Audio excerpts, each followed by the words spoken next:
I'm 31, and this happened 3 weeks ago, right after New Year's. I work as a property manager for vacation rentals in northern Vermont, which means January is our slowest month.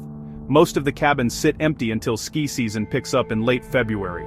My job during this time is basically just driving around checking on properties, making sure pipes haven't frozen, that kind of thing. This particular day I was supposed to check on a cabin about 40 minutes outside of town. It was one of those days where the temperature never got above 15 degrees, and everything had this gray, heavy look to it, the kind of cold that hurts your face. I'd been putting off this inspection for a few days because the access road is terrible in winter, but my boss had been on me about it.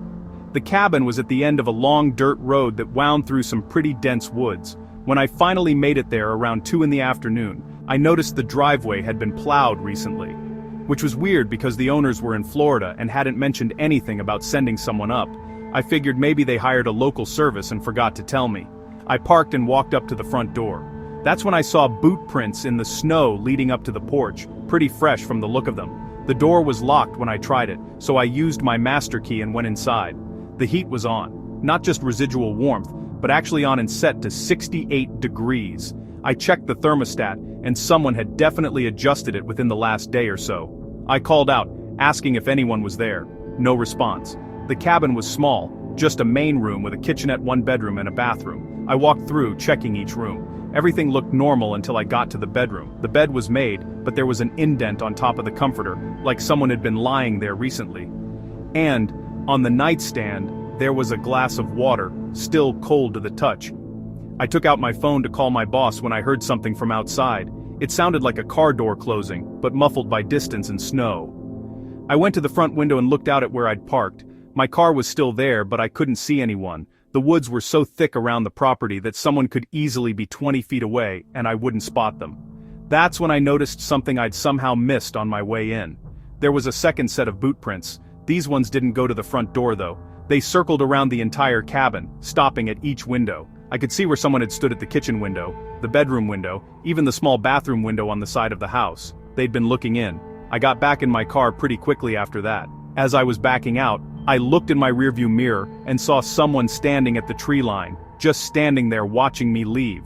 They were too far away for me to make out any details, just a dark shape against the gray woods. I called the police once I got back to town. They sent someone out but didn't find anyone at the cabin.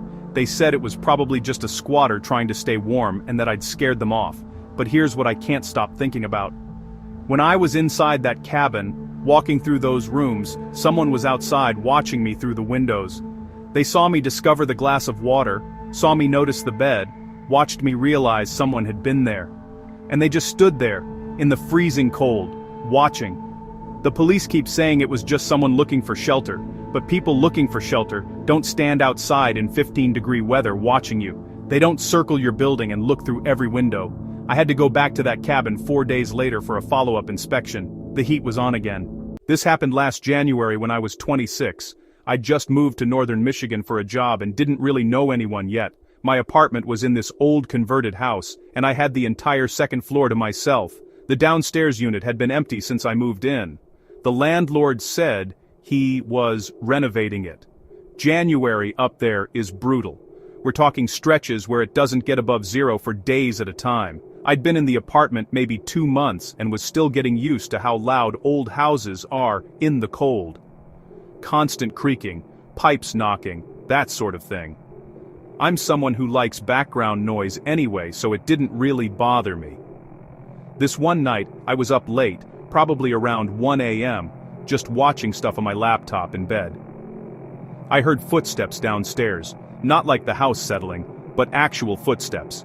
Someone walking across the floor directly below my bedroom. I froze and muted my laptop.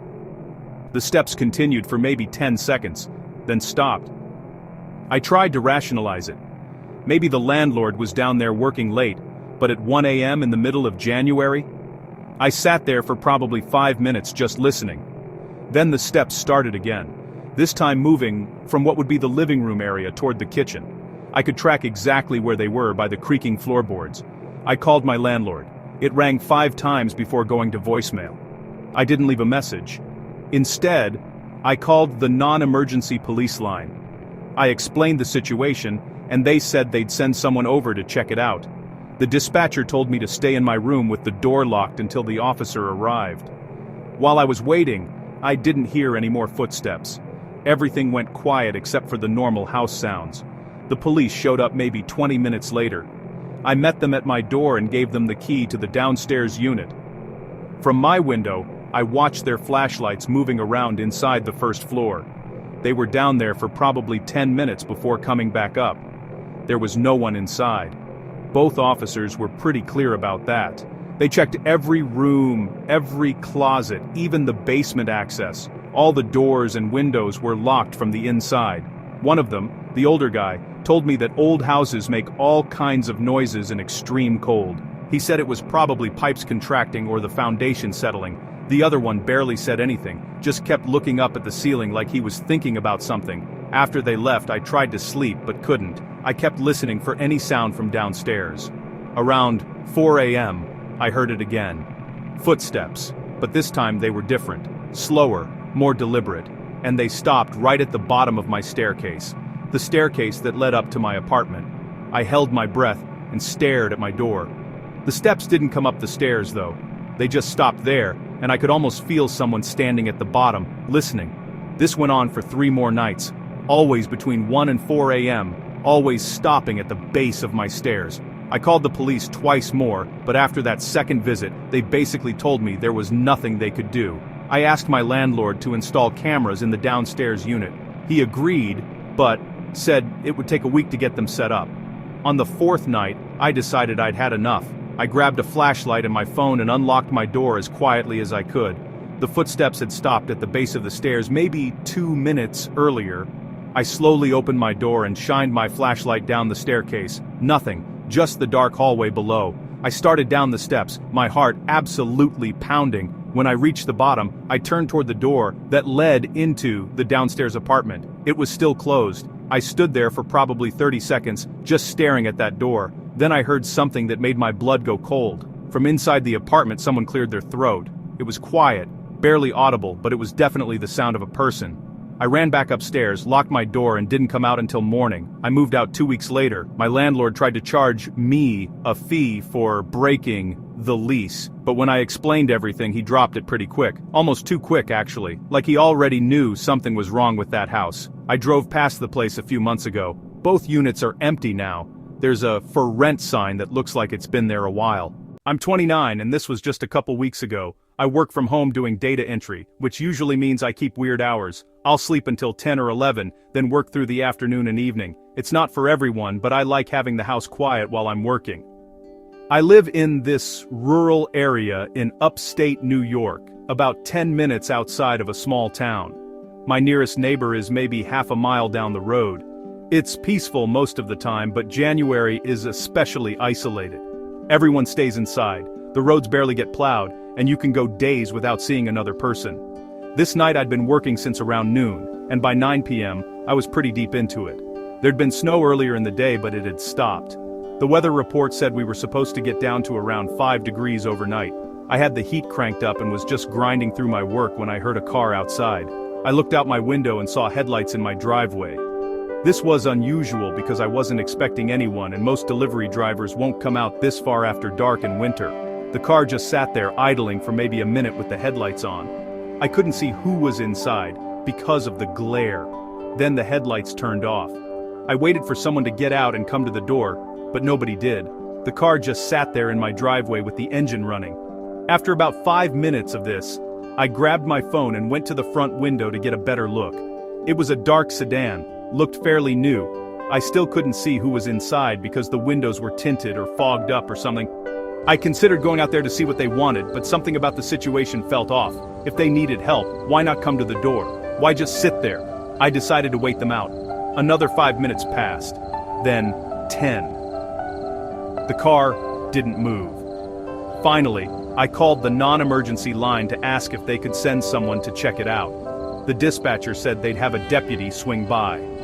The second I hung up the phone, the car backed out of my driveway. No headlights, just slowly reversed onto the road and drove away.